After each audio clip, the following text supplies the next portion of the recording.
Hello, everyone. I'm Gaston Gosselin, a Collage Music Fellow for the 25-26 season. And today I'm joined by Anthony Cheung, who will be having his piece Clocks for Seeing performed at our upcoming concert on November 2nd. Anthony, thanks for joining me today. It's great to be with you. Thank you. So, Anthony, just to start off, what can you tell us about your piece, Clocks for Seeing, and how it relates to the theme of our concert, that being of time and its impacts on our concept of home? Yeah, well, it's such a pleasure and privilege to be programmed on this concert with works that share this general thread of time and home. Although I think in my case, it's more about time. But yeah, this piece is it's a work in four movements, and it's scored for six instruments: flute, clarinet, keyboards, and then three strings, violin, viola, cello. And keyboards with the S's is an important component because there are literally two keyboards resting on top of one resting on the grand piano itself, which is a setup that I've used quite a bit of in the past few years. And the piece Clocks for Seeing, the only program note that I provide is a quotation from Roland Barthes from Camera Lucida, which I'm happy to just read. He says, "For me, the noise of time is not sad. I love bells, clocks, watches, and I recall that at first photographic implements were related to techniques of cabinet making and the machinery of precision. Cameras, in short, were clocks for seeing. And perhaps in me, someone very old still hears in the photographic mechanism the living sound of the wood." So there's a lot of stuff there that one can respond to as a composer, including even very vivid sonic cues, like the Mhm. living sound of the wood is actually something that I try to awaken in the string instruments at the very end of the piece, where they're just blowing the sides of their instruments or their tailpieces, almost as if they're these sounds are part of the physical bodies of the instruments that are trying to be activated at the end, that they've been kind of locked up almost. And yes, this idea of um, representing a different artistic medium, photography, and one of the classic texts on photography, Camera Lucida, but with regard to um, uh, how Barthes talks about time and memory and rhythm with regard to these kind of old photographic technologies. And something that I didn't try to represent literally in the piece, except for maybe the very end, but I wanted to have this idea in the back of your head as you're listening to the piece that these maybe nostalgic signifiers of time, like clocks and watches, and how they relate to photography, might also be then how we relate to this music. And so there is a lot of from the very first moment of the piece, these patterns arise in the music. Often, these kind of arpeggios or repeated patterns that have very specific periodic tendencies that demarcate time and demarcate rhythm. And then they're kind of constantly being jumbled up. The first movement is much more floaty and ethereal. The second movement is much more mechanical in the sense of that's where you really do have these a sense of multiple clocks kind of going off at once. There are moments where the instruments are actually asynchronous, but in their kind of in their own time and in independent time. And that's represented in the score, both with very fixed notation and also with open-ended notation in terms of independence of the instruments. And then in the last two movements, the third movement is really kind of resets the whole mood of the piece to something that is kind of like almost like a lullaby. There's a kind of rocking motive of falling thirds. And then the last movement is almost like um, this kind of tolling of almost like bell-like sounds. There are these chords that are played between the keyboards and then sustained in the other instruments. But because of the different tuning systems of the keyboards, you're constantly being aware that it's not quite the same object. In fact, there's this beating body that's going on between the two things. And that's a lot of the tension of the work. While it is very predominantly tonal, especially the opening gesture, you might think of as in a key. There are these kind of competing tonalities, and things that are just slightly askew because of the different tuning systems that are going on. Kind of like the blurriness of a photograph in a way. So yes, I'm very excited because the concert is opening with Ligody's poem symphonique, which is this amazing piece for 100 metronomes that he wrote kind of when he was flirting with Fluxus and that whole scene. And it's rare to get a chance to hear it and see it and experience it live. I think I've only seen it twice live, just to get that many metronomes in one room. But it's a perfect metaphor, I think, for the entire concert, and will be a nice lead into actually the next piece by Inga Chinilina, which also features metronomes and also features this kind of idea of like time slipping away and kind of the entropy of time, and then which will be a lead into my piece, which will close off the first half. Anthony, thank you so much for such an in-depth perspective on your piece and just how it fits into this program. Like what you were touching on earlier of yes, the Ligeti piece with the 100 metronomes is kind of this brilliant opener really for that to like connect everything together between what you mentioned with Inga's piece, which is going to also be featuring metronome asynchronous metronomes, and Mm-hmm. your piece, which also has this illusion of this asynchronous kind of playing techniques and everything.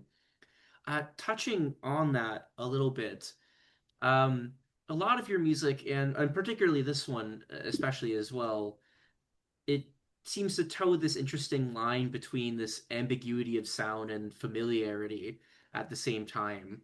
Um, as you were mentioning earlier, your piece has this opening source material that being this opening fifth gesture that's so colorful and captivating, and over time is kind of overridden in our minds as the tuning systems expand, and so do these more complex opening gestures.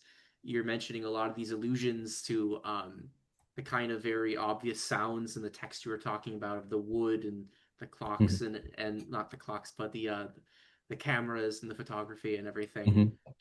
And I was wondering how you might think of, how you thought about this process of creating these sounds in this ever evolving landscape, and maybe even touching on your past influences of jazz and improvisation, how this is all kind of connected in the culmination of this piece. So, what was your writing process for this essentially? Mm. I think a lot of my music and how I generate the material for it is happens through improvisation.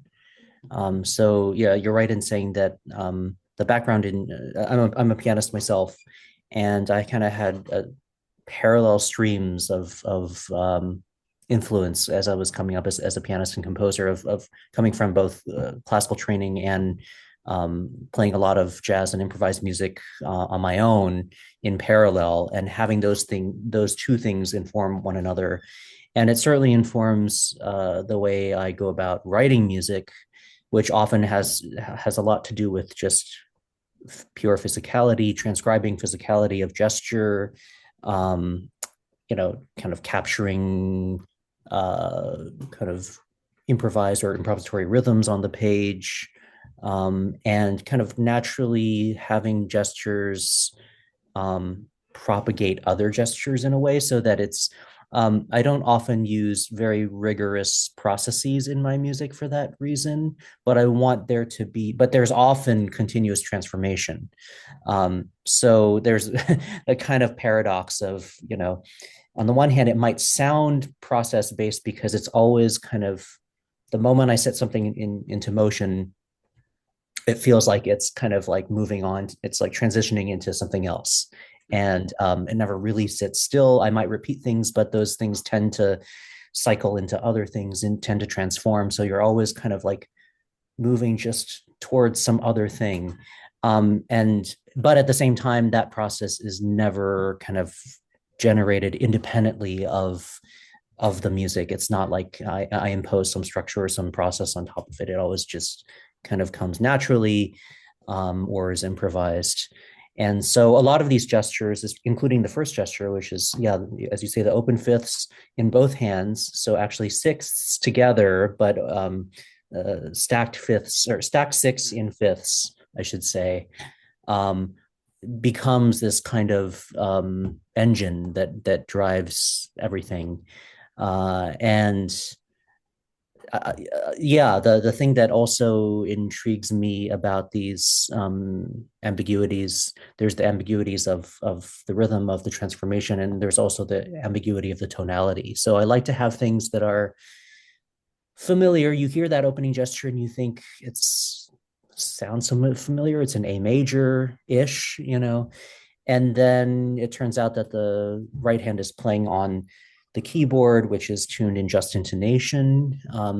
So that in itself creates a tension with the equal temper tuning of the piano, which then creates another tension with the other instruments and their sometimes very precisely just in tuned tuning, and sometimes very just uh, kind of hybrid tonalities of other things. And it feels like the tonality and is just always slipping away. So as soon as you come onto something and realize and think you know what it is, the syntax of it, the familiar language, it starts to slip away. And that's what I meant earlier when I said the kind of blurriness of the tuning systems. It's like if you're looking at a photograph that has multiple layers on it, or like a photorealist painting or something that you kind of know what the object is, you know what it's based on, but then this other thing has been superimposed on top of it. Fantastic. And to send you before I send you off, I have one more question, and which is, what do you hope the audience takes away from your piece? Is there a particular feeling you want them to experience, or some other just general kind of experience? Yeah, I think it's really I would hope that whenever somebody hears a work of mine, that they have their own individual experience with the work. And I'm not trying to impose a kind of narrative onto the piece, or that I would want everyone to have the same takeaways from the piece. But just to hopefully just envelop yourself into this very sensuous world.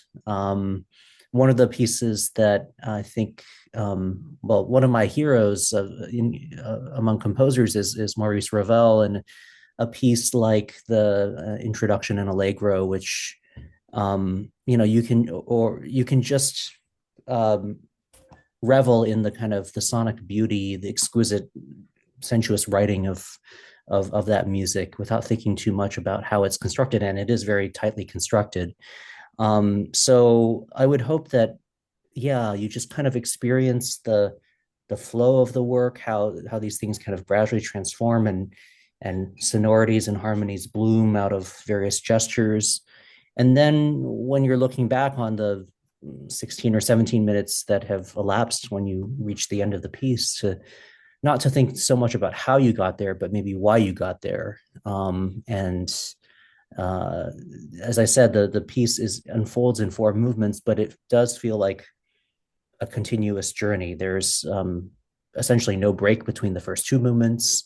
It just continually evolves until there is a kind of breaking point, and suddenly we're in this world of more mechanized or mechanical kind of tempos.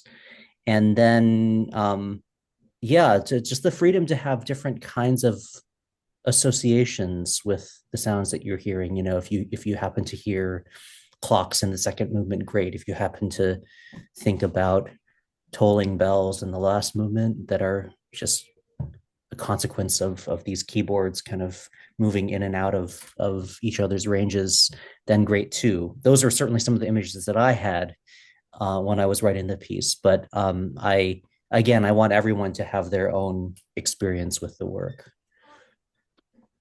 Fantastic. Anthony, thank you so much for joining me here today. And for everyone else, I hope that we see you at the upcoming concert on November 2nd at Longy School of Music at 3 p.m. Anthony, thank you for joining me. Thank you. It's a pleasure.